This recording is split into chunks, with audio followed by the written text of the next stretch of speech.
Good evening, my friends. This is the Grimflayer, and I hope you are all doing very well tonight. We are back for league match number 4 of this league, where we are sitting pretty at 3-0, having taken down Blue-White Control, Burn, and Storm thus far.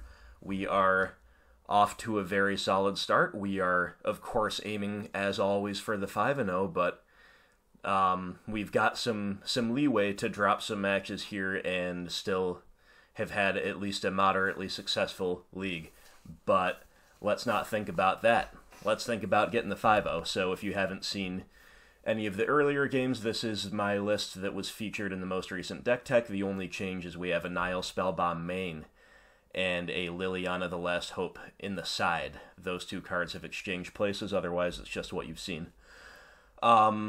While we're waiting to find our opponent, please remember, if you are enjoying the content, to consider supporting my channel. We have a Patreon page that you can find the link to in the description below, where there are rewards for financial support that are available to you, and there's also the good old-fashioned liking, sharing, subscribing, all of that good stuff. I would dearly appreciate anything you could do to help my channel grow. That would be amazing. So thanks to everybody who does that, especially my patrons, and yeah, let's get into the match. Well, if our opponent dares to face us, that is. Alright, they're in. We are in, let's do it. We're going to lose the die roll, and we are going to keep this hand. It certainly functions. Very, very functional game 1 hand. Collective Brutality is kind of whatever you need it to be. It's one of the reasons it's a really nice main deck card. So they lead on Ghost Quarter and they'll pass. I guess I'm a little bit worried about maybe like a Leon and Arbiter deck of some kind. Otherwise, it's hard to say. You know, Ghost Quarter is a utility land that fits in a lot of different decks, but either way, we're going to run out the Tomb, and we'll just pass and yield. So if it is a Leonin Arbiter on turn 2, of course we have the ability to deal with that. Are they just a colorless utility land deck? I really don't know what's going on. Truly do not know what's going on. We might be in for a turn 2, or excuse me, a turn 3 Plains or other white source into Arbiter into GQ. You know, we could hold up Assassin's Trophy. I don't think we're supposed to. I think we're supposed to be proactive here. What I am going to do is fetch now, so in case it is a Leonin Arbiter, we don't get taxed later. I think I want to leave all my basics in. So we're just going to play out our threat and see what they have. Collective Brutality was the other option there, just to peek at their hand, but again, you know, this might be a matchup where we are interested in using that as a kill spell. It is really hard to say with what they've shown us thus far.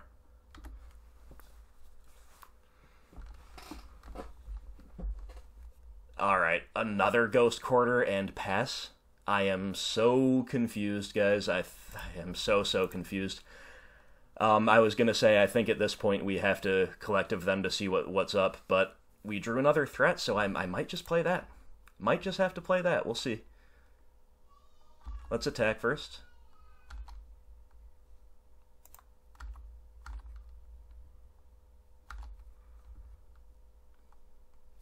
And yeah, maybe I should know by now what we're against, but I really don't. So I'm just going to play out a Tarmogoyf and pass. I mean, they're not showing me colored mana, so I'm not really playing around a sweeper or anything like that. Are they just going to start destroying lands? Like, that's fine. I've got no interest in using an Assassin's Trophy here, so sure.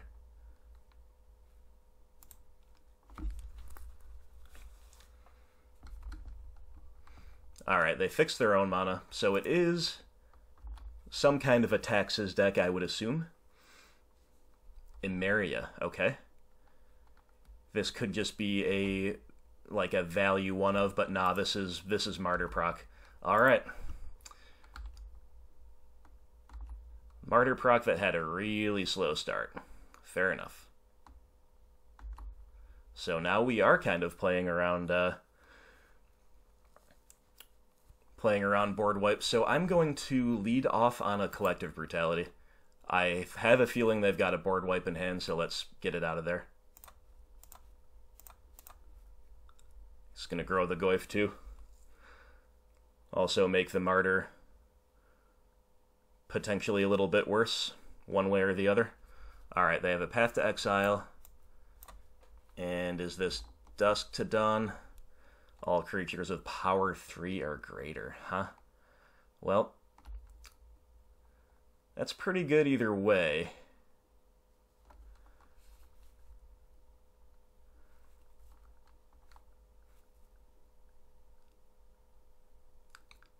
I think we're going to take that.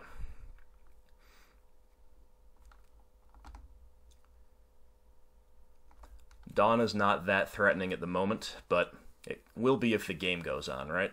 So I think I'm actually just going to attack, then eat that.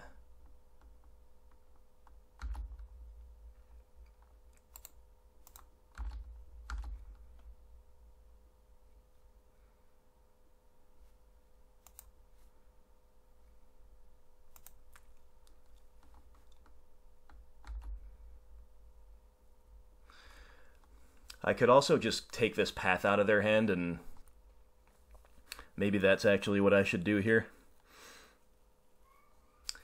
Yeah, I'm pretty happy with that, actually. I'll try to ride these two threats to victory. They're both very good.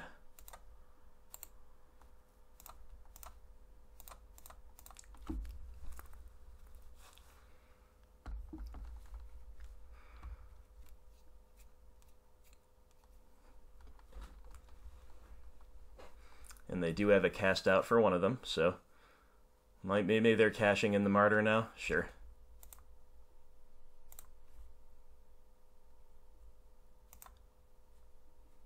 Alright, so they have cast out Ranger and Thraben Inspector. You got it.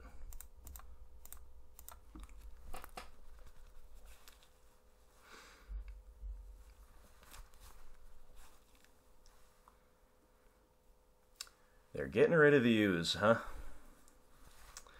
Well, if I pulse this main phase, I can eat something, so I guess that's what I should do. Grow the Goyf as well.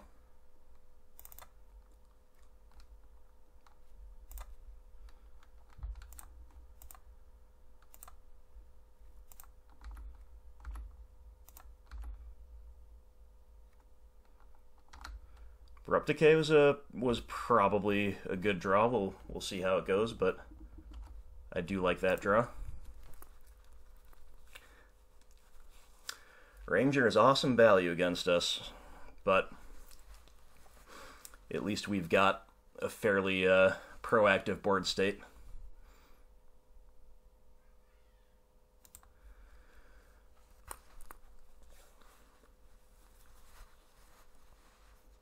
Martyr of Sands and Weathered Wayfarer, huh? Okay. Liliana of the Veil.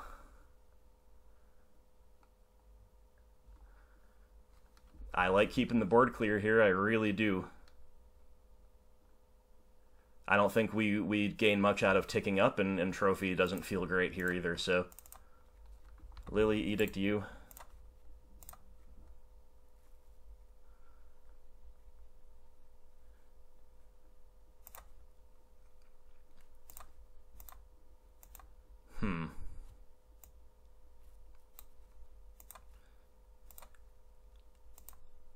I think Martyr of Sands is more likely to be returned somehow, so we'll eat that.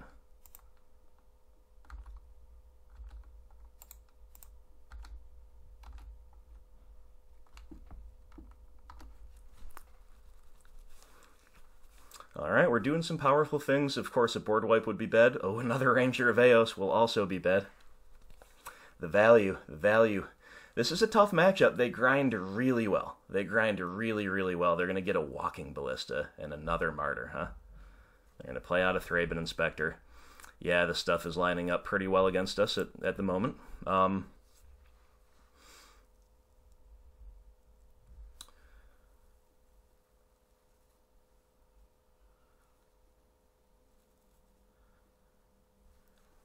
So I'm going to tick up. We're going to pitch our Swamp.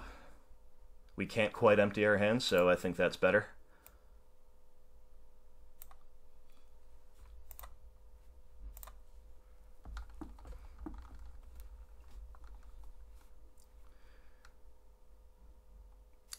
And we know their whole hand.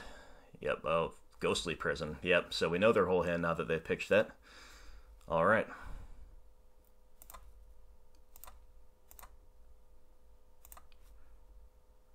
Trophy that.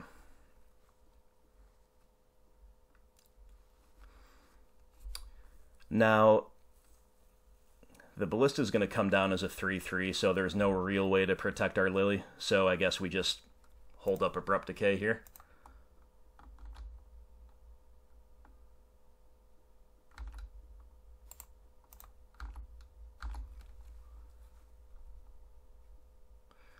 Not taking the block, huh?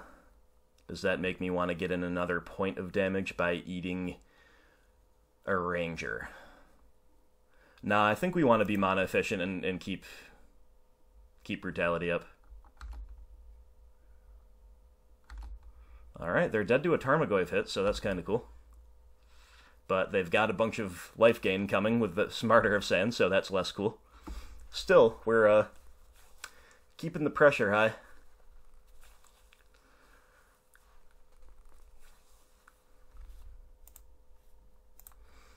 Alright, yeah, I guess they can't really afford to lay out a necessarily huge Walking Ballista if they want to gain life, but it looks like that's what they're going to do.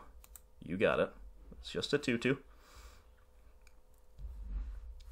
And the Wayfarer, sure.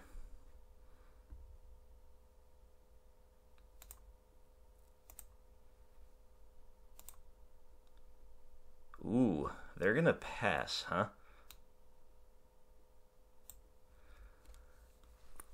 So if we decay the Ballista, they will simply ping Lily in response. So I guess we decay something else. Let's just decay this Weathered Wayfarer.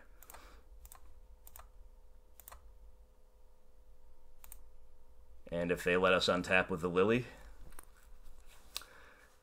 I think we got him.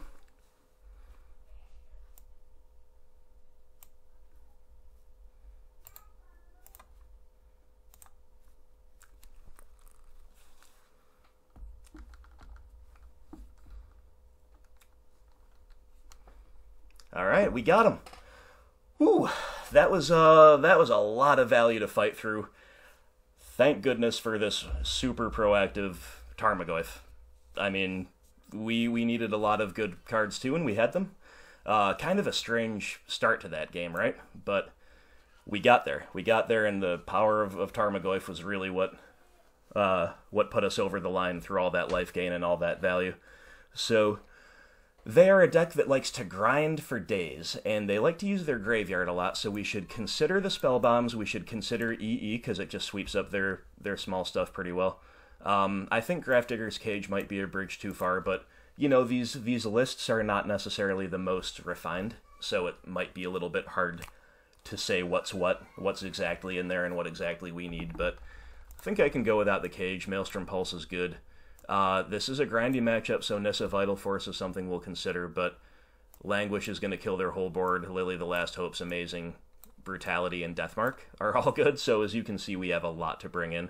Most of the cards that I named last are actually the ones I like best. The big question is, what the heck can we even cut? They're a Squadron Hawk deck, so Liliana the Veil, even though she was fine there, we can probably cut at least one, maybe two. I think we're going to have no choice but to trim away Discard, even though Discard is fine. Thoughtseize I'd rather leave in than Inquisition, because they don't pressure our life total that well, and it can hit Ranger of AO. So what does it look like if we do that? And we cut a Lily. Actually, you know what? This is a grindy match, super grindy match. We can cut a land. Let's cut Blooming Marsh, leave our basics in against a path deck. Engineered Explosives seems good. Probably better than Nile Spellbomb.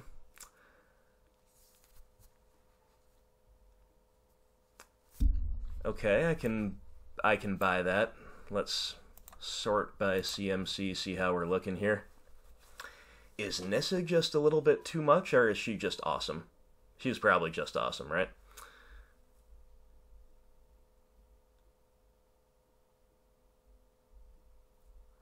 I'm just wondering if I can squeeze in another Nile Spellbomb, and I don't know if I can. I think I like everything else better. Maybe Collective Brutality we need. We need the brutality. It's a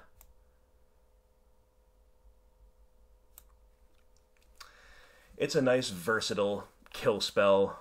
Even kills Ranger of Eos, obviously it gets its value, but still killing their 4-drop is not bad. You know, nice versatile kill spell / strip the hand of removal or sweepers.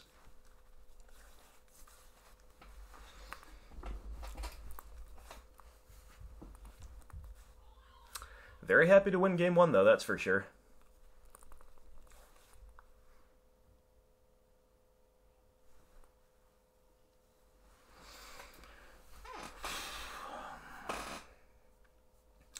As always, my friends, if you have any other suggestions for the sideboard, let me know. Opponent's going to keep 7. I think we keep 7. This hand obviously has some issues in terms of its land, but it's a grindy matchup. We're going to get there. We're on the draw. Turn 2 Dark Confidant's going to either eat a Path to Exile or take over the game, I would assume. So, sure, we'll keep it.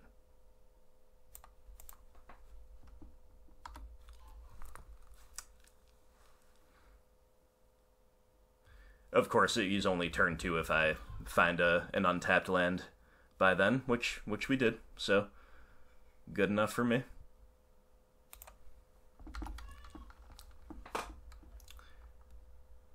It's also nice not to have any basic lands in our hand. Got to keep all of those in the deck if possible. We might be expecting Settle the Wreckage post-side in addition to these GQ, Field of Ruin, and Path to Exile style effects. They're going to pull the old GQ Flagstones trick on themselves, though, which is pretty cool. Going to get the Mistveil Plains, which is pretty insane alongside, Hangerback Walker. That's not one I've seen in here before, and that's, of course, great against us. Thoughtseize, Thoughtseize, Thoughtseize. I think I still play the Bob. Think I still play the Bob here. Bob is just too good. We can always Thoughtseize next turn. We can Thoughtseize and push. That's the temptation, though, is to push the Hangerback before it gets any bigger. But I think Dark Confidant is our Hangerback Walker, you know?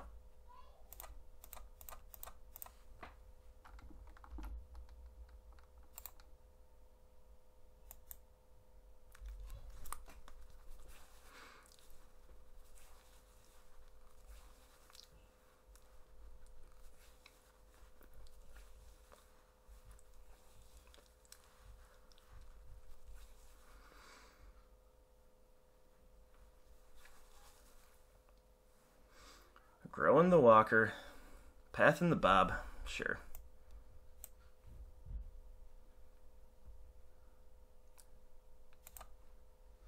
I'll get a Swamp here in case I want to double spell in the early turns and one of them needs a little bit more attention, a little more black mana.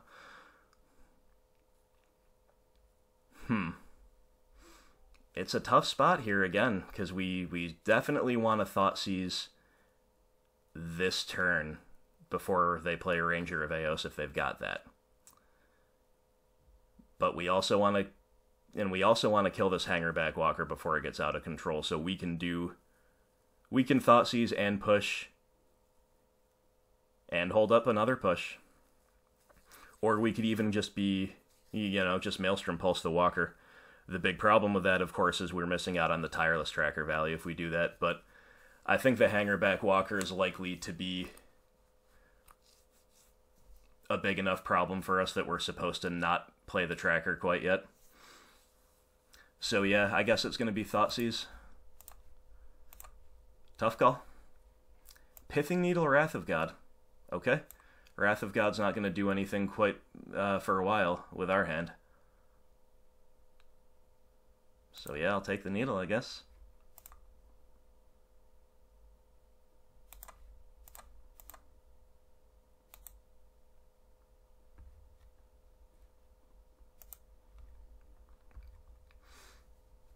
Now, is there an argument at all for holding this Treetop Village? I mean, obviously there is one, but with Nissa in hand, I think we have to play it out.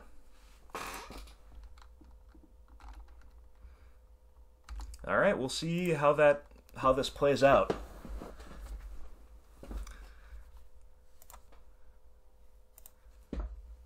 Definitely think we had to Thoughtseize there before Ranger of Eos could potentially come down, and think we kind of had to Fatal Push there too.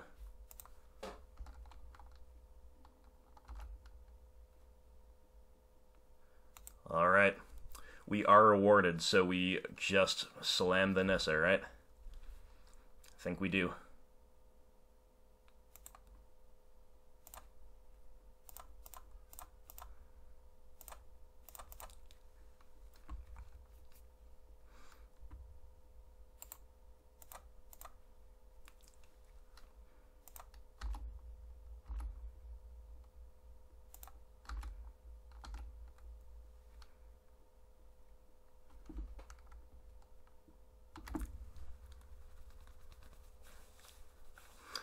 Alright, she's going to buffer our life total nicely too, because they're going to have to pressure her, I would assume. And we are under, our life total was under a bit of duress. Oh, they're all coming at us. I don't know what that means, but maybe they have a cast out or something, or they're just racing. Guess they're just racing, which, with a Ranger of Eos as your draw, makes sense. At least we know that Wrath of God is still in hand, not accomplishing much for them.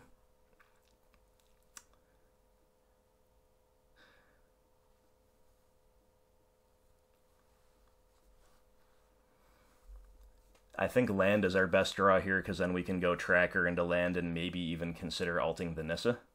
Hex Parasite. Oh boy. Wow. X, Phyrexian mana. Whew. Remove up to X.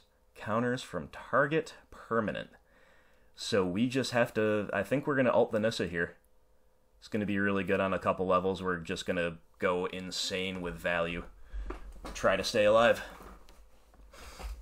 The Tireless Tracker plus the Nissa ult is probably going to just bury them. As long as we can stay alive, so... yeah. Cash in the Nissa.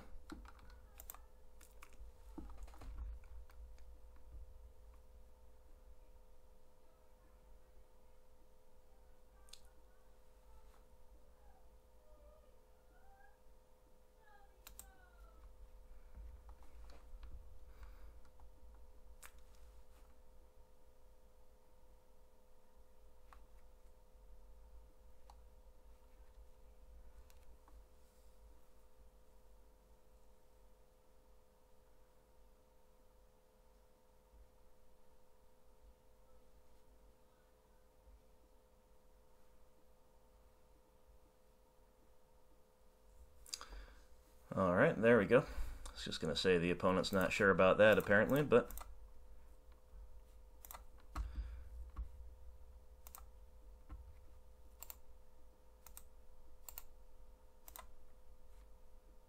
always yes. Always yield. Abrupt Decay, huh? So... I guess we have to hold up the clue here so we don't just die to Walking Ballista. Yep, so we'll pass. Alright, let's hope this is enough to stabilize. Our life total, like I said, continues to be under pressure. We have a lot of removal in hand, though. Squad Hawk, wow. Yep.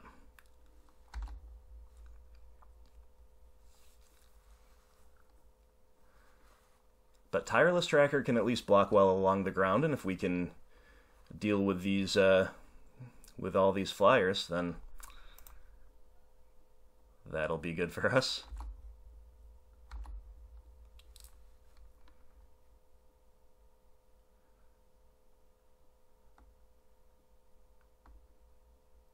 Alright, we've got to take the hit here. Let's crack a clue first, just to see what we get. But we're almost certainly going to take this hit. Maelstrom Pulse is a great draw. Yep.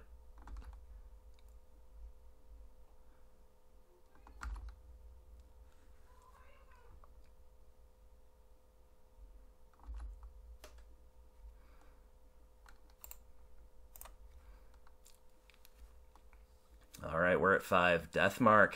Deathmark, we've got all the removal, but no land is no good. No land is no good here. So if we field Emeria, we're left with 4 mana, and we can pulse...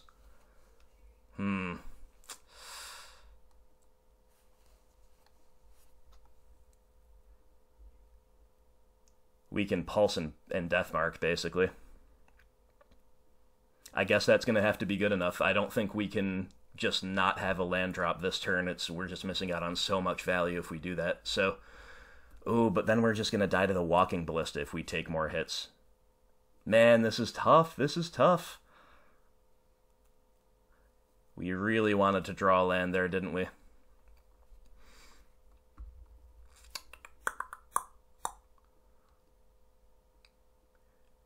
Alright, so we more or less just have to pulse away.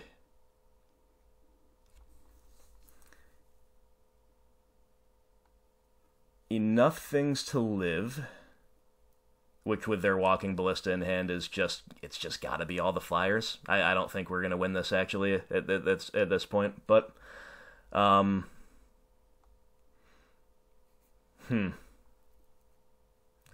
yeah, I'm not really seeing a way out, unfortunately. Maybe we have to gamble here and hope our draw gives us something great.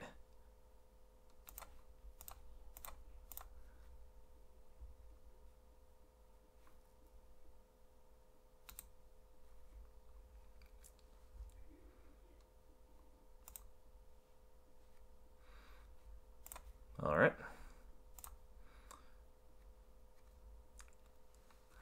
Lots of value.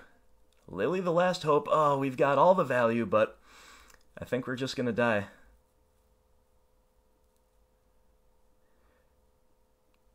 So we've got Pulse, Push, Deathmark, huh?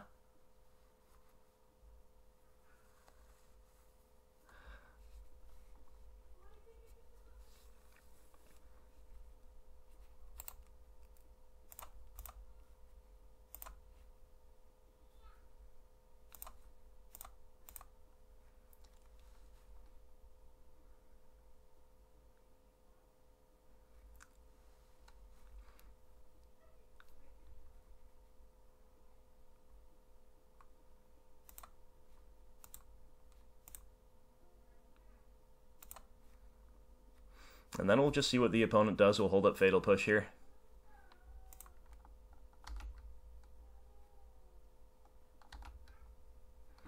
But they do have us. They have us if they just go for it.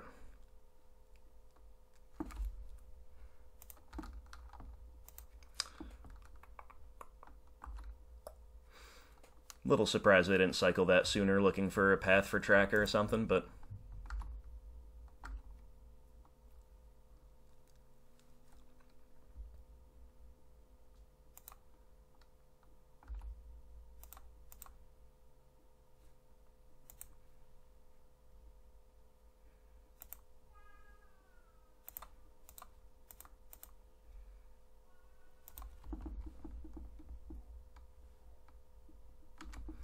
We, of course, have Pulse for the 2-for-1 here if we somehow live, but all they need to do is cast this Ballista.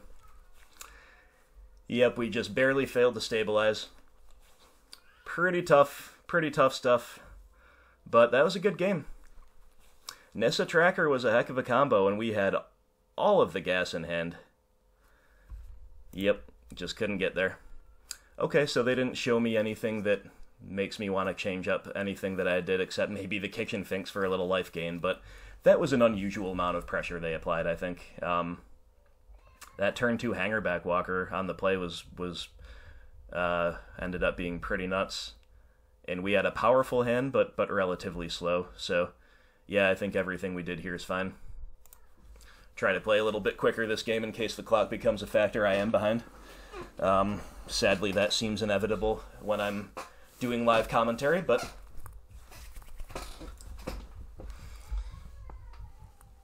And yeah, I mean, this just shows how Martyr Proc, you know, it's a tough matchup. It really is. They're kind of built to grind. I think their big weakness is decks that can just kind of combo off on them. I'm sure they have some kind of tech. They are a white deck after all. You know, white plays enough hate where you can realistically incorporate it into your deck no matter what your deck's up to. You can bring in some kind of white hate cards that are going to be pretty solid, but I still do believe that the combo decks are their weakness, and mid-range decks like ours are kind of what they thrive against as far as I can tell.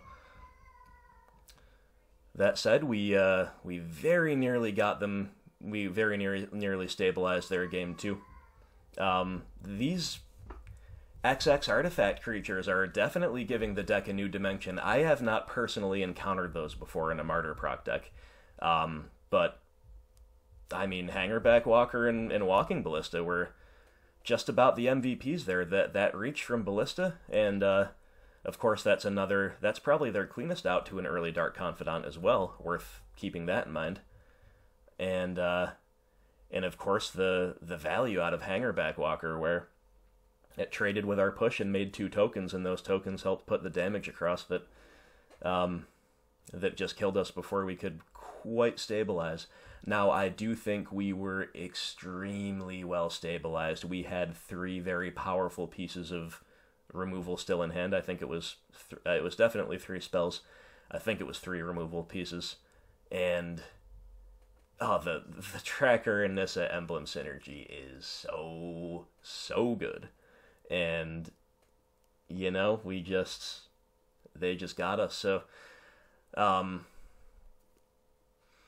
yeah, little collective brutality action there, a little Kalitas or Scavenging Ooze action, a little bit of life gain could have helped buffer us there, but it was not to be, sadly.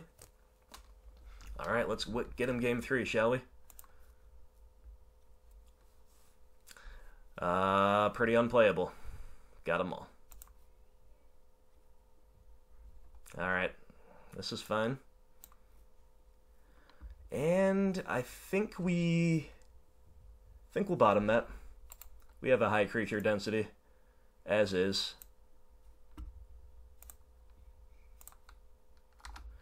And remember, they are a sweeper deck. They didn't act like it last game. But they are a deck that plays a lot of Wrath of God effects.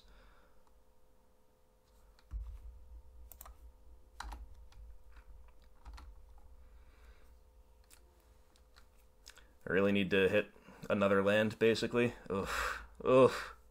Yeah, this value is just too much for us to fight through with a lot of our 1-for-1s, you know? We just need to have better payoffs, basically, than they do. Okay, good draw. Good draw.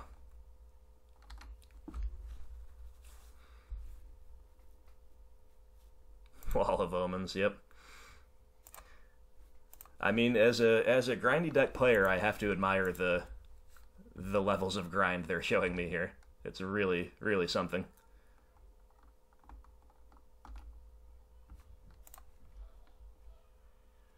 Okay, it's clearly Tracker before Kalitas here, in my opinion. Get our guaranteed value.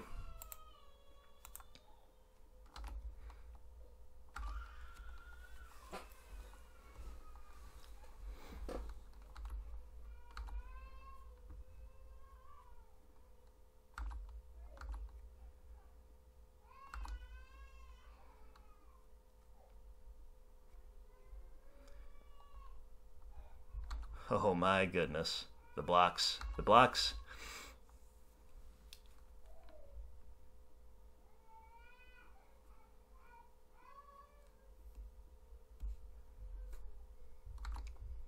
Martyr. I'm going to wait to push her until the Kalitas comes down. I might walk into a sweeper effect, but I think I have to make him have it at this point.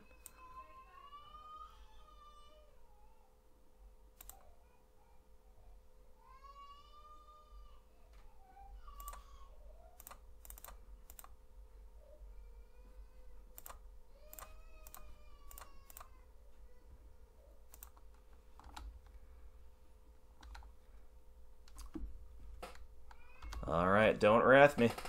I mean, I've gotten the clues off of the tracker, so it's not like it's not the worst in the world. They've gotten their value, so have we. There goes Kalitas, okay. Looks like they do not in fact have a sweeper. And the clues continue to pile up, so that's cool. Are they stuck on 3 land? That would be kind of sweet. I think they are. Now, if I were them, I might have pathed the tracker, to be honest. Because these zombies are not looking that great against their Walls of Omens, but hey, we will see. We will see what happens. So, let's just start cracking clues here. Thoughtseize. Definitely want to cast that one. Relic, Needle, Cast Out, and a couple Mind Sensors. I only really care about that Cast Out, to be honest. Even though they can't cast it yet, I think that's what I'll take.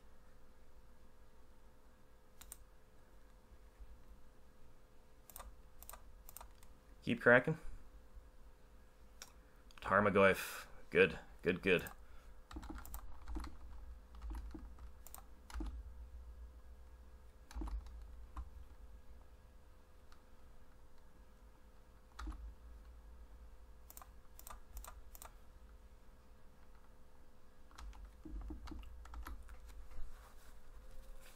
Alright, that was pretty clutch.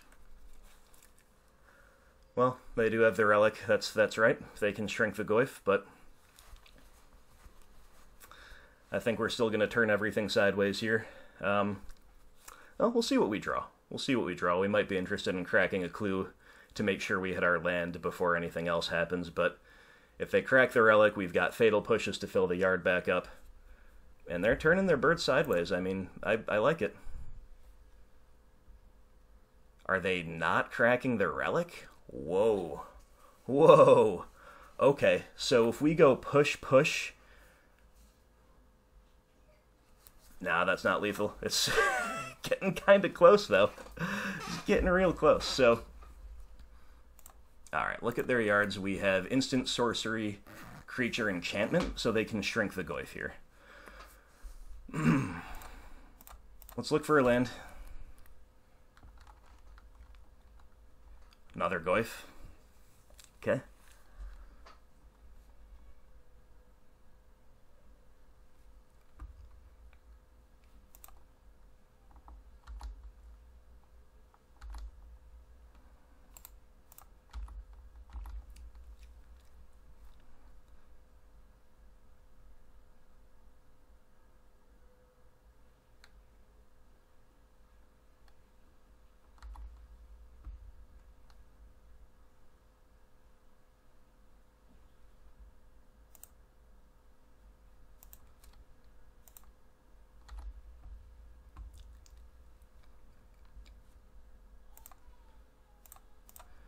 Alright, here comes the horde.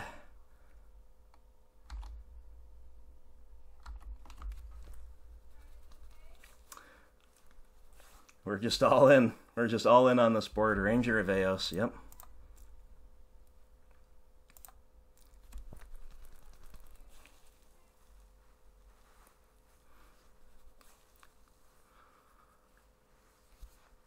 So there's 2 creatures, 2 instants, and 1 sorcery. Okay. And they showed us Cast Out, or they show us... I don't know. I've got to keep playing, though. I think I'm just going to push anything on this end step here. Yeah, we'll push Wall.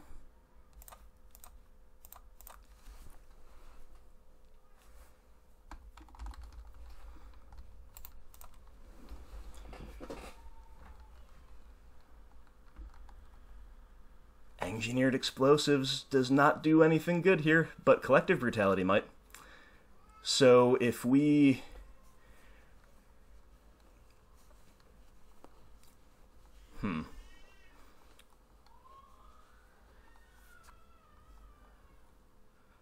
Alright, I'm gonna pitch the EE to kill the Ranger and drain them for 2.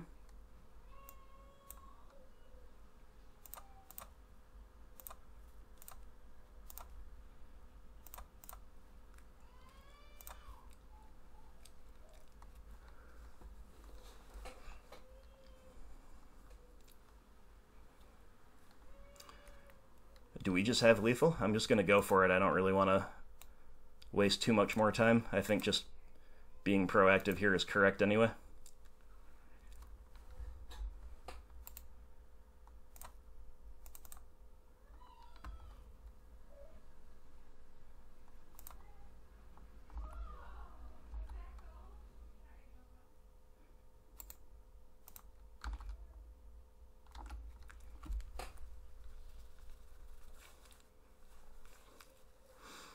Then they shrink the Goyfs by 1 by activating Relic. We might not quite have lethal, but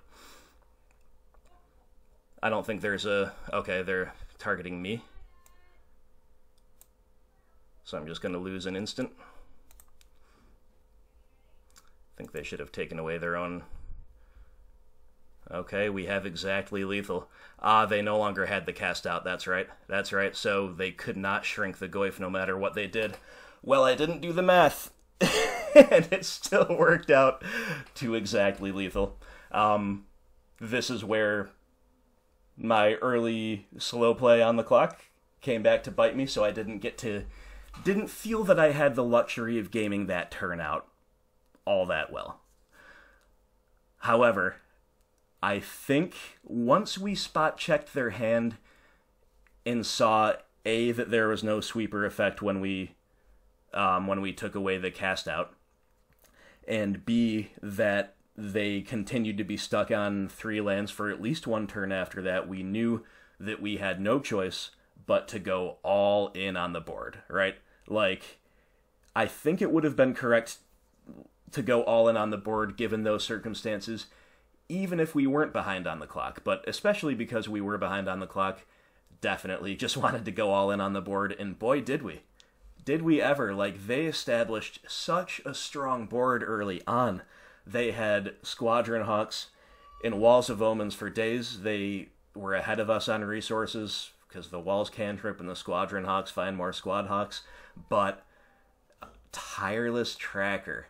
Remember how we played the Tracker out on turn 4 instead of Kalitas? Now, I'm not saying that was some great visionary play or anything. I think most experienced Golgari players would have done that, but still... Remember that we took that line, and then we were able to go turn 5, Tracker or Kalitas into land, making a clue, pushing, making a zombie. Just those mid-game turns are where we started pulling ahead on resources, and more importantly, on really proactive parts of the clock. Like Tracker, of course, was our best clocker there, and they pathed away the Kalitas. I don't know how it would have gone. Like, granted, we ended up killing a bunch of their things, so maybe the Kalitas and his army of zombies would have gotten there, but Kalitas does not cleanly attack through a Wall of Omens at all. Like, not until he eats 1 zombie. And the more time I have to spend sinking mana into Kalitas, then that's worse against a Path to Exile or a Cast Out or anything like that. So... I don't know. Don't get me wrong. The opponent played this very well. You could tell they were competent with the deck. They, especially game 2 when they beat us, they played really well. I think that was clear. But maybe, just maybe, they should have pathed away our Tireless Tracker. It would have been a very different game, but as it was, they pathed the Kalitas. That continued ramping us and getting us clues. And then our deck was pretty kind to us. We drew removal. We drew a Thoughtseize. We drew Tarmogoyfs, and this Dark Confidant was clutch. And then the the B team helping us get across the finish line that turn, that was just a real feel-good moment, attacking with a Zombie Token, Dark Confidant, Treetop Village, along with the A team of Goyfs and Tracker. That was just really, really cool. So, that was fun. That was a rewarding match. Yeah, I don't know if I have anything more to say about that, except good games, very well played to the opponent, and we advanced to 4-0 in the league against what I feel to be a pretty solidly unfavorable matchup. But that's the thing with Golgari. Like, nothing is in the so bad you might as well just not even play it out territory. The closest thing to that were some of the big mana decks, but now that we have Assassin's Trophy, that's no longer true. Those are very winnable right now, even though it's still our least favored archetype to sit across from. But you got a deck like Martyr Proc, you can say, yeah, you know, they kind of beat up on mid-range decks. They are favored, and that's true as far as I can see, but we are still a BGX deck. And the great thing about a BGX deck, and I think this is more true for Golgari than it is for Jund or Abzan or Sultai, is that even our unfavorable matchups are well within striking distance. The odds are not that far against us. If a deck is set up to grind like theirs, well, you know what? So are we. And Tireless Tracker, MVP there of that Game 3, but the deck in general, wow, that just felt very good. Even in Game 2 when we lost, the deck felt great. So, anyway, let's leave it there. We moved to 4-0, and sometime tomorrow, I expect to have a window to play Match 5. So, stay tuned to the channel for that. And as always, everybody, thank you so much for watching. I hope you enjoyed this matchup. I hope you're enjoying seeing Golgari rack up some good results. We're doing it in the broad meta overall, and we're doing it on this channel too. So thanks for sticking with me through that. Thanks for all your support. And yeah, we'll see you for the next video. I will talk to you soon, and I hope you have a great night.